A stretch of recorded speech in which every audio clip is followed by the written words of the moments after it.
পরমাণু কর্মসূচি ঘিরে যুক্তরাষ্ট্রের সঙ্গে সংলাপ চলার মধ্যেই ইরানে ফের সক্রিয় হয়ে উঠেছে জেন জি প্রজন্মের নেতৃত্বাধীন সরকার বিরোধী আন্দোলন।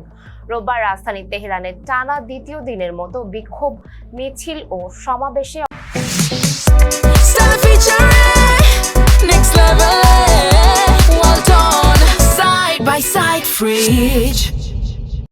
অংশ নেন সাধারণ মানুষ ও শিক্ষার্থীরা।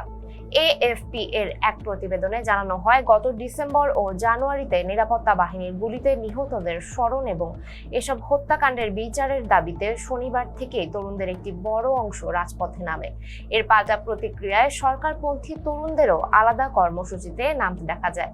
ইরানের অনলাইন সংবাদ মাধ্যম ফার্স নিউজ জানিয়েছে, তেহরানের অন্তত 3টি বিশ্ববিদ্যালয়কে কেন্দ্র করে এই বিক্ষোভ ছড়িয়ে পড়েছে। এর মধ্যে সরকার বিরোধী আন্দোলনের মূল কেন্দ্র হিসেবে উঠে এসেছে শরীফ প্রযুক্তি বিশ্ববিদ্যালয়। সামাজিক যোগাযোগ মাধ্যমে ছড়িয়ে পড়া ভিডিওতে দেখা যায়, সেখানে শিক্ষার্থীরা ইরানের সাবেক শাসক মোহাম্মদ রেজা শাহ পাহলভি এর আমলের প্রতীক ও পতাকা হাতে মিছিল করছেন এবং সরকারের বিরুদ্ধে স্লোগান দিচ্ছেন।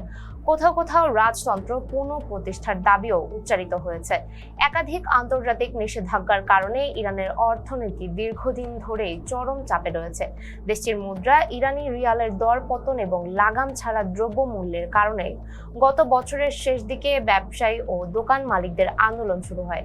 খুব দ্রুত সেই ক্ষোভ সাধারণ মানুষের অসন্তোষের রূপ নিয়ে দেশব্যাপী সরকার বিরোধী আন্দোলনে বিস্তৃত হয়।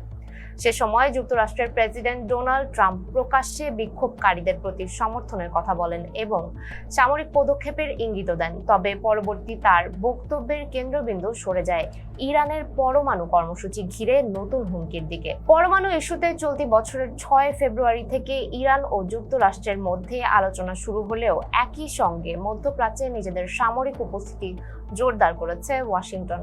গত ডিসেম্বর জানুয়ারির আন্দোলন দমনে ইরানের ইসলামী প্রজাতন্ত্রী সরকার নজিরবিহীন কঠোরতা দেখায় বলে অভিযোগ রয়েছে।